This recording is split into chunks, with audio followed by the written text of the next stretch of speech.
Good day, traders. This is Mdlalose. It's been days since I posted the video. It's because I've been busy with other projects as well, and I've been very hectic with my trading.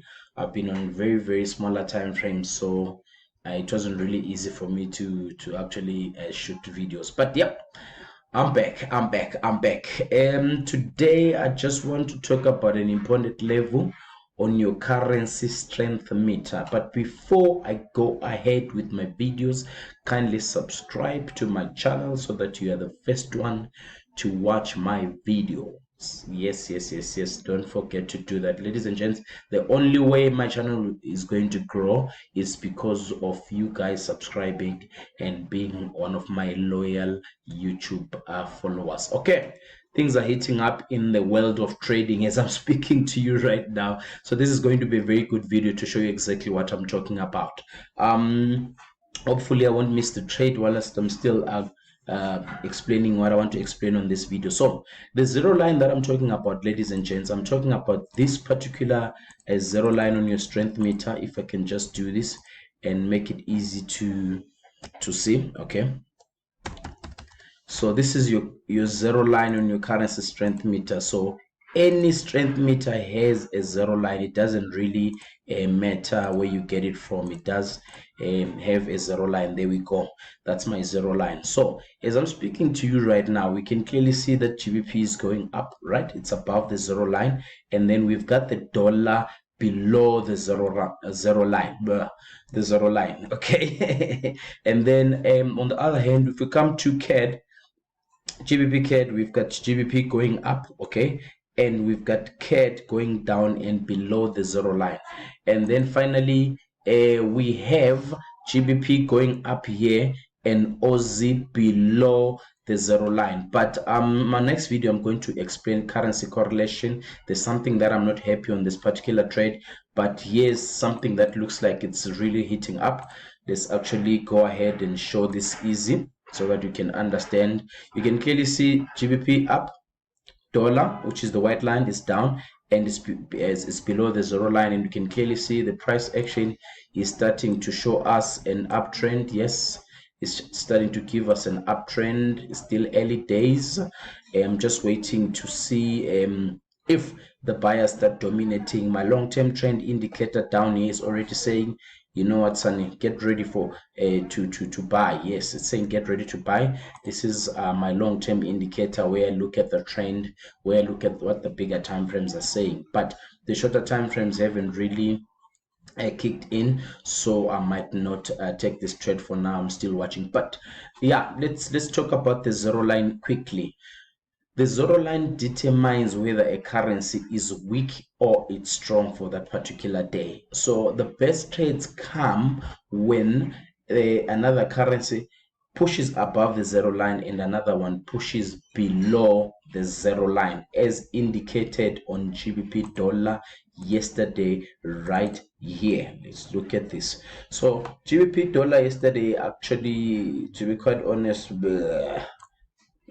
there were no clear trades on my side until late in the afternoon. I would say easily on this bar here. You can clearly see my long-term trend was already telling me to sell, but then it kicked in here and told me that the strength is actually becoming even stronger here. The downward trend is becoming even stronger, and yeah, this is where I jumped in on GBP, entered here and exited short. I don't remember, somewhere around here or wherever, but the whole day I did not really take any trade, because even if you come here and look at this tiny uptrend here, GBP is above the zero line, dollar is above the zero line. So when they are both above the zero line, it means they are both strong. When they are both below the zero line, it means they are both weak. So there is absolutely no trade when they do that. The only trade comes as indicated right here. It's setting up as I'm speaking to you right now. Okay, in fact, this is the bar that will determine whether I'm going to go long or short. It's 9:44 and I trade the 15-minute chart today because it's a little bit slower. It gives me time to think. So if ever the short-term trend or the short-term imbalance, the short-term volume gives me a clear winner between the buyers and the sellers, then I'll go long on GBP dollar. And it's also hitting the daily highs there, of which it's very, very interesting because now it has taken out that high. If it continues to trade above that high and then the short-term trend kicks in again, I'm actually going to go long. Let me quickly do this and see if there is a trade on GBP already. Not yet. You can clearly see if I come down here, my short-term trend, it hasn't really told me that, you know what, things are good for me to go long, even though long-term trend is getting ready. So the zero line will determine whether you want to be buying that particular currency pair or you want to be selling. But here's a trade that that you can be used as an example. This one, basically, I just wanted to use this as an example so that you guys can see exactly what I'm talking about. Right, GBP above the zero line. Okay, so if you are trading today, a better trade could have been GBP CAD. Yes, GBP has crossed above the zero line. There we go. Let me actually make sure that zero line is the zero line. It's not 0 point something 0.000000000. There we go, 000. So this is the zero line. GBP crossed. This is GBP, right? The reddish line, and then my brown line is actually the Canadian dollar, the CAD, right? So you can really see CAD is it's below the zero line. GBP has crossed above the zero line. Long-term trade is up, short-term trade is up, and then bam, that's a long term, that's a long trade on GBP. If we are actually trading today, as of right now, there's a long trade on GBP, as indicated here yesterday as well. Could have jumped in on GBP CAD roundabout here. Yes, don't worry about missing all this move. You better get into a trade a little bit late, but get in on a high probability trade. GBP crossed below the zero line. The long-term trend was already up. The short-term trend came in. You can clearly see the sellers are red dominating, red dominating, red dominating, red dominating. I'm talking about down here, red dominating. Then there was sort of like a balance. Sellers were really still dominating, but also sellers came and dominated here. But the next buy, you can clearly see sellers and buyers are now backing out. Finally, the buyers took over there, and yeah, that's a possible exit on that particular trade. So today there's GBPUSD potentially long, but not really clean because of the correlation not being intact.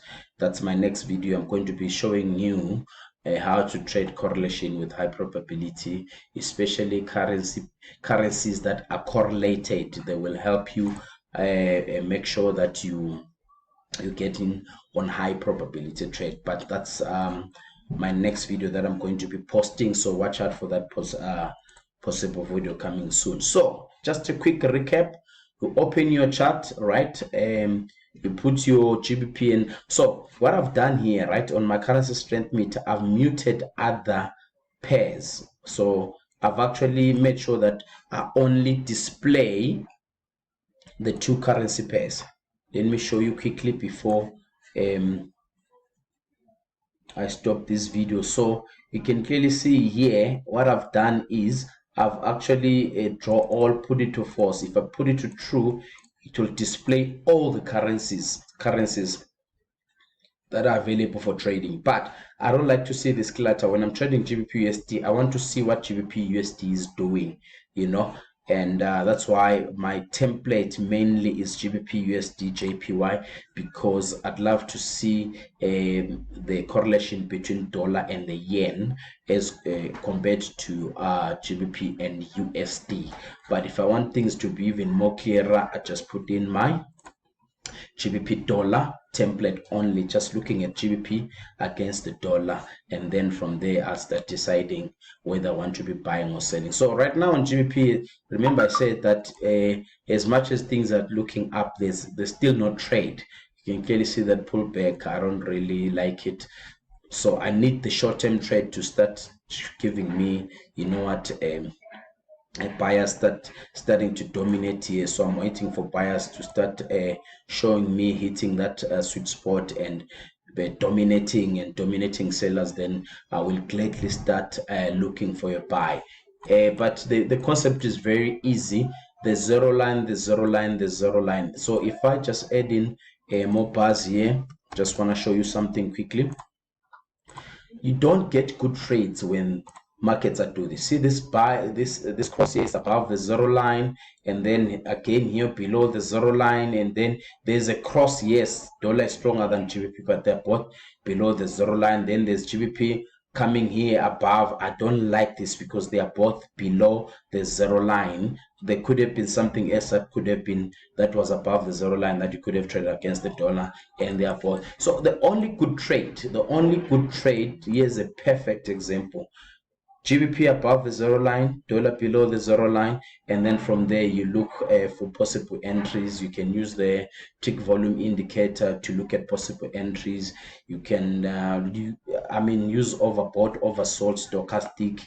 You are only looking for oversold before you buy based on these two. So there's a lot of ways to actually refine your entries in terms of actually taking the trades. But yes, we're still waiting for GBP to show us exactly what's going to happen. Then we jump in. As I always say, guys, share this video with your friends, share with other traders. They might learn a thing too from Mdlalose. To the few people that are watching my channel and watching my videos, thank you very much. To my loyal YouTube subscribers, there's more content coming, and yeah, have a blessed day. Happy trading.